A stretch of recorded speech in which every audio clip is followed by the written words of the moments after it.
Hello everyone, I'm Roan Celis Capistrano of 1 Million Club. Kung bago ka pa lang sa channel ko, make sure to subscribe and hit the notification bell para lagi kang updated. Ayan, so karamihan 'no, importante na i-check natin yung bulsa natin kasi marami talaga nagkakasakit pero marami din talaga ang may sakit sa bulsa. So tanungin natin yung sarili natin dito sa mga question na 'to. So again, are you having a hard time with your current bills, 'di ba? So minsan hindi na nga nahahawakan yung sweldo 'no kasi nakasanla pati yung ATM. So i-check natin na ah, yun 'no, nakaka-stress kapagka talagang ang hirap pagkasyahin ng sweldo or baka hindi lang tayo disiplinado. And of course, are you drowning in credit card debt? Ito yung malaki ang interest 'no, kung iche-check natin sa mga iba't ibang klase ng utang. Kaya talagang eto, hahawak lang tayo ng credit card kapag talaga hindi ka pa disiplinado, 'wag ka na mag-credit card 'no, mag-cash ka na lang. Pero eto kasi ginagamit for convenience 'no. So kung disiplinado ka, okey lang na talaga may credit card ka kasi babayaran mo talaga 'yan every month kung disiplinado ka. And are you prepared for an emergency?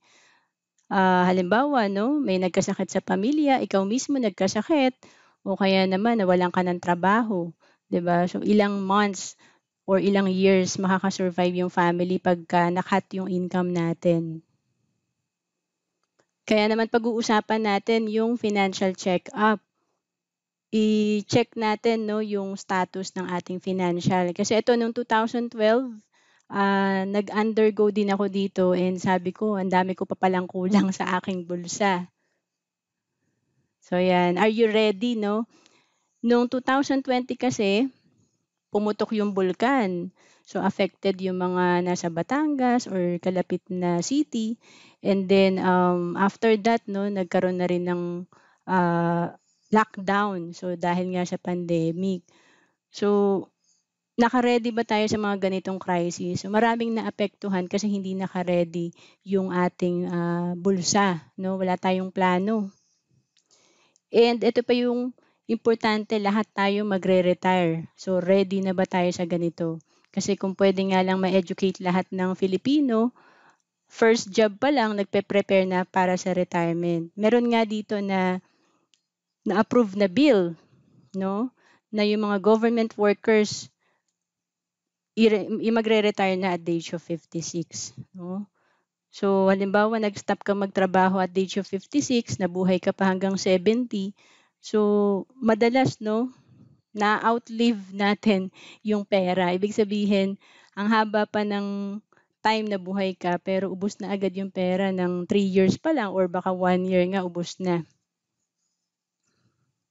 So pag-usapan natin yung, guide natin 'no, yung strong financial foundation. Paano ba natin 'to mabi-build ng tama? Isa-isahin natin.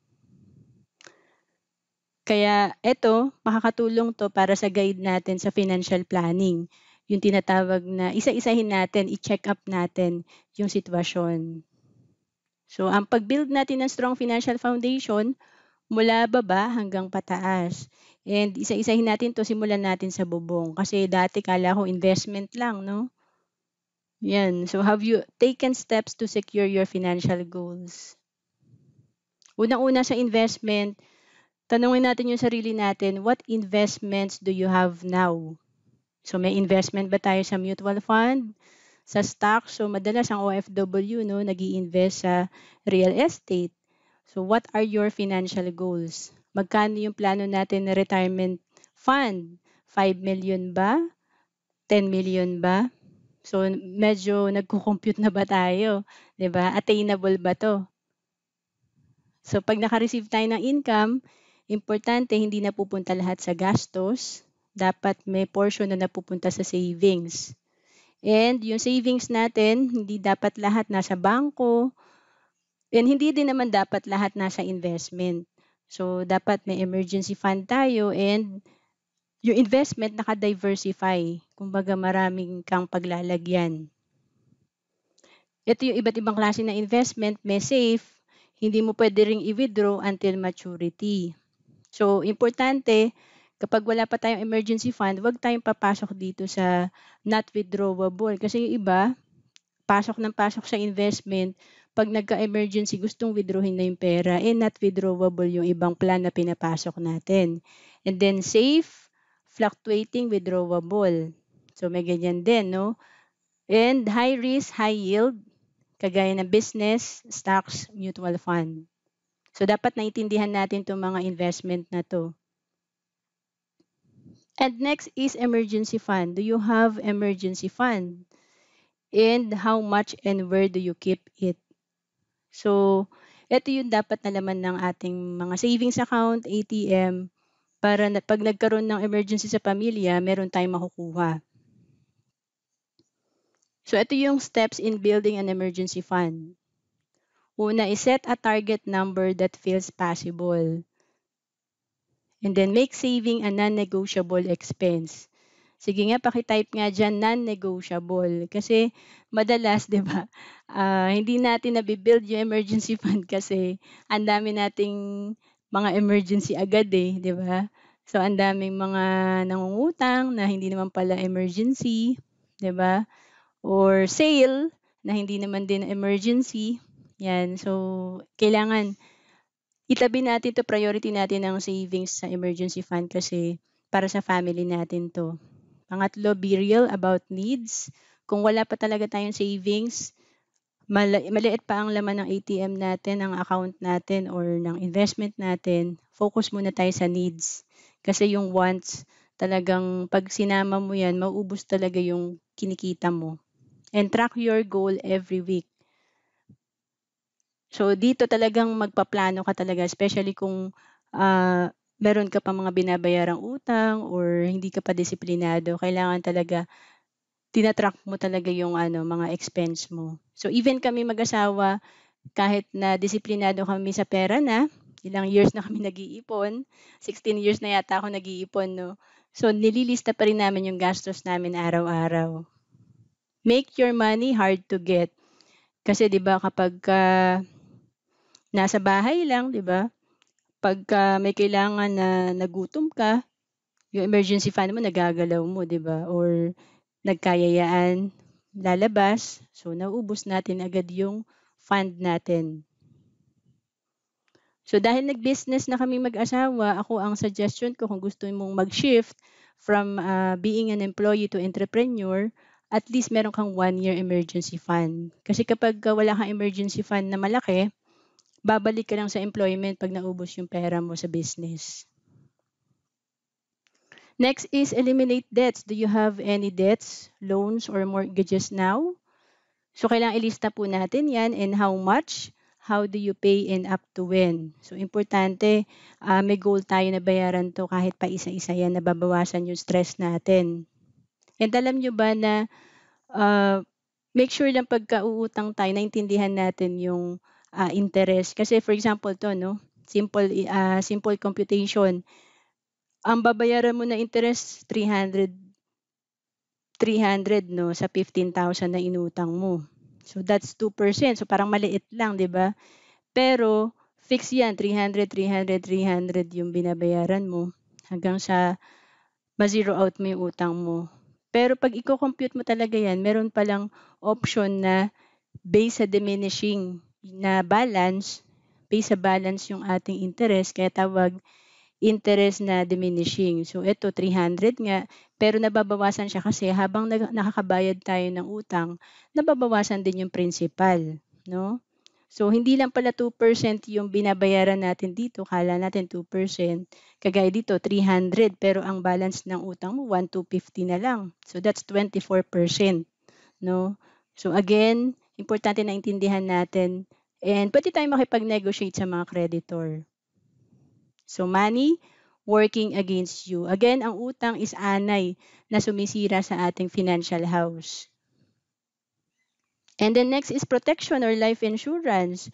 So pag tayo ay may life insurance, do you have life insurance? Is it provided by your company or is it your own? Usually, binibigay ng company benefit. Wala tayong sariling insurance. So how much is the total coverage of all your insurances? So Ako hindi ko alam, kung magkano yung insurance ko dati nung manager ako sa accounting. So, kailangan tatanungin pala natin 'tong mga benepisyo natin kasi yung kuya ko 'no, grabe kahit na regional sales manager siya sa Vismin, 150,000 lang ang life insurance niya, 'di ba? Halos ang responsibility niya is presidente na sa Vismin area. So, gano'n kaimportante na alam natin kung sapat ba yung life insurance natin kung breadwinner tayo, 'di ba? So, imaginin mo, halimbawa may 3 kang anak, 150,000 lang ang insurance mo. Ilang months yan tatagal, 'di ba? So, wala pang 1 taon, ubos na yan. So, ito yung formula natin for income replacement or magkano ba, Miss Roan, yung sapat na life insurance na dapat meron ako? So, ito yung your annual income times 10. So, kung kumikita ka ng 20,000 per month, times 12, 240,000 yung annual income mo, times 10, 2.4 million ang kailangan mong insurance coverage or protection needed. Kasi pag na-receive ng family mo to, kung may mangyari sa'yo, may instant money silang 2.4 million, times 10% kung naka-invest tong 2.4 million, may kita ito or passive income na 240,000. So, ibig sabihin, pag dinivide mo sa 12 months, yung 20,000 na kinikita ng proceeds mo from life insurance, no? Yun din yung kinikita mo ng buhay ka.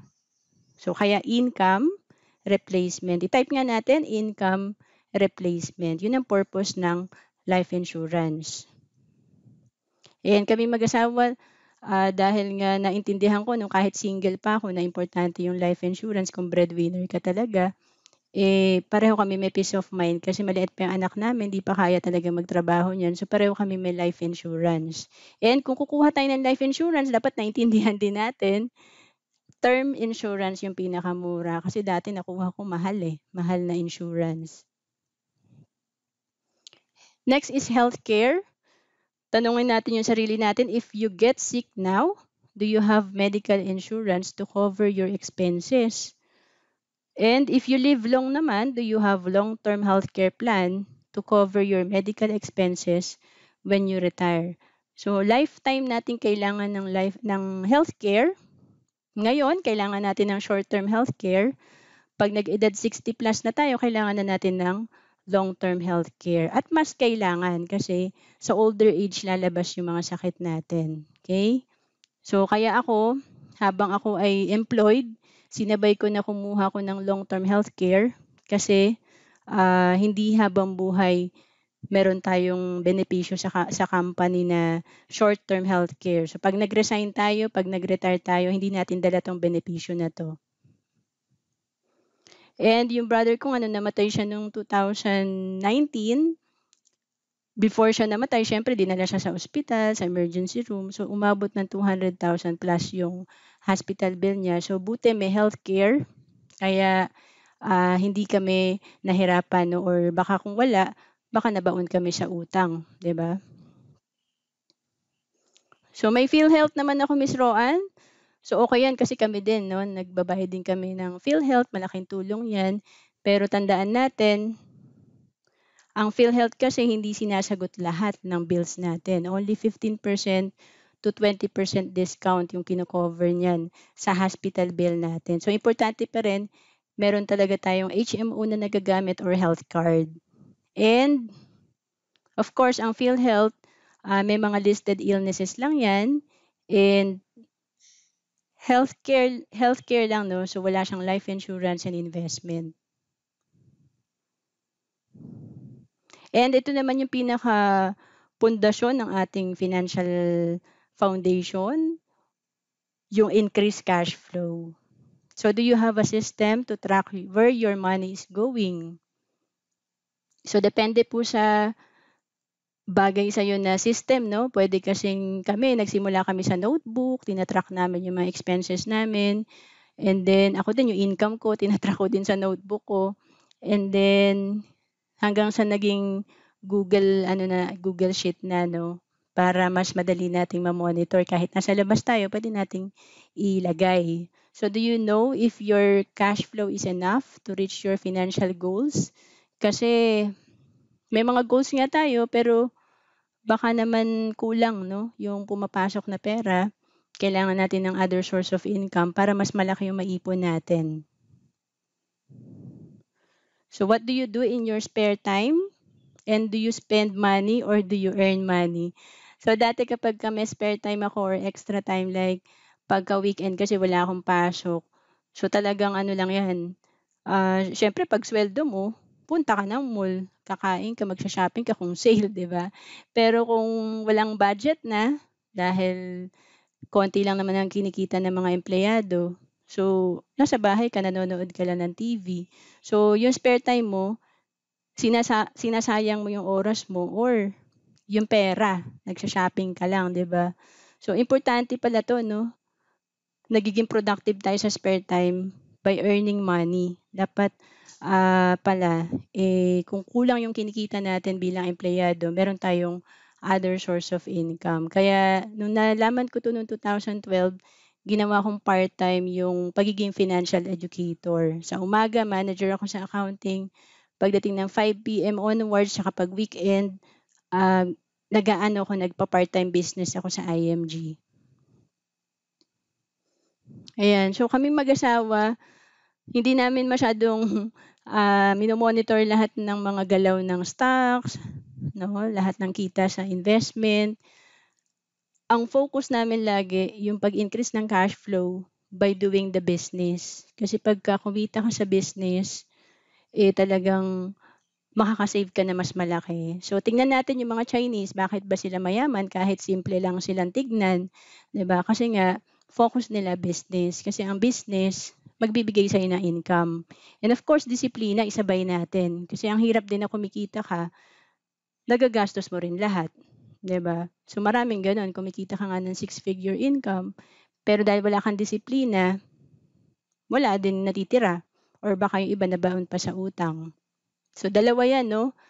Tandaan natin, paki-type disiplina plus business.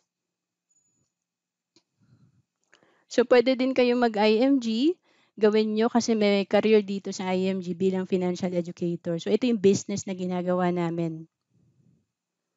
Ayan, so to know more about IMG, pumunta ka lang sa bit.ly/enroll in IMG. So yan, na-discuss natin. No? Again, sa pag-build natin ng strong financial foundation, importante, itong blocks na to, makonsider natin mula sa pag-increase ng cash flow hanggang sa bubong na investment. So wag lang isa, na dati kasi kala ko mag-i-invest lang ako sa mutual fund, kailangan din pala i-consider to sa baba. Okay? So dahil New Year, ano ba yung mga goals natin, no, pag-usapan natin. So bakit ka ba nandito? 'Di ba? So bakit ka ba nagbibigay ng time para matuto sa mga about personal finance, 'di ba? Ano yung purpose, 'di ba? So what are your wants and needs? Ano ba yung objective natin?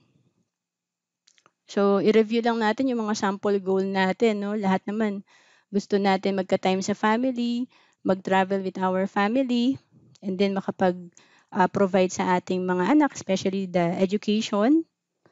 And of course, pag matanda tayo, gusto natin hindi tayo pabigat sa pamilya. So kailangan may retirement fund tayo, and maganda rin kung may health fund tayo para may caregiver tayo. And syempre, pangarap natin, no, yung magkaroon ng bahay, sasakyan para convenient ang family. And syempre, pinaka-priceless is magkaroon tayo ng quantity and quality time with our family, no? So, importante i-consider natin ano ba yung goal natin. Kasi magagawa natin mag-ipon, magagawa nating magnegosyo, 'di ba? Ma-achieve natin yung mga gusto natin. Magiging consistent tayo sa action pag alam natin yung purpose, pag alam natin yung direction natin, yung goal natin. Ayan, so paki-type nga start now. Kasi laging sa pag-start talaga yung problema, no? Alam na natin ang gagawin, pero yung pag-take ng action, dun talaga nagkakaiba. So pagka gusto natin mag-invest, ano ba yung mga dapat nating i-consider? So, meron kasing pag bank and bonds, syempre, check yan, no? Guarantee yan, hindi magne-negative, pero wala yung growth, walang healthcare, walang protection. And sa mutual funds naman and stock market, maganda rin yan kasi may growth, pero pwedeng mag-negative, pwedeng malugi tayo. Walang healthcare, walang protection. And marami nag invest sa PDF Most 18, tsaka Kaiser, like ako, ito rin yung sinimulan ko, yung Kaiser, and ngayon meron kaming PDF Most 18 kasi dito, sa PDF Most 18 muna tayo, may growth, hindi magne-negative yung pera, may life insurance kang affordable. So, ang wala lang sa kanya, healthcare. So, kung gusto mo ma-jumpstart yung financial foundation mo, pwede ka mag-Kaiser kasi may growth, hindi magne-negative yung pera natin, may healthcare tayo na short-term and long-term healthcare, and of course, may life insurance or protection. So again, kaya tinawag na Kaiser 3-in-1 kasi may healthcare, life insurance, may healthcare, life insurance, and investment. So para may idea kayo, at the age of 30, kung ikaw ay nag-start sa Kaiser, kung meron kang budget na 30,000 per year, 7 years to pay kasi ang Kaiser, so ang contract price niyan, 30,000 times 7, 210,000 yung total na binayad mo. Sa total na binayad mo na 210,000, after 20 years, ang maturity value niya na projection, nasa 583,000 na kung hindi ka naman nagbawas sa fund mo. Wala kang availment sa healthcare, walang nangyari sa'yo. So, investment yung nag-grow. So, pwede mo itong gamitin sa healthcare and magiging investment din yan pag di mo ginagalaw. Kung ituloy mo pa to after 20 years, so may option kang kunin mo na to or itira mo pa siya. So, halimbawa, itinira mo pa siya, so investment mo tuloy-tuloy. Like ito, sample, on the 21st year, kumita ng projected na 10%. So, 10% of 583,000, 58,000. Hanggang sa nag-compound na nag-compound, at the age of 60, may 1.5 million kang projection na fund sa Kaiser. And kung 10% ang passive income mo dyan or interest nito, may 150,000 kang passive income, which is equivalent to 12,000 monthly na passive income. So parang may additional tayo sa pension natin sa SS.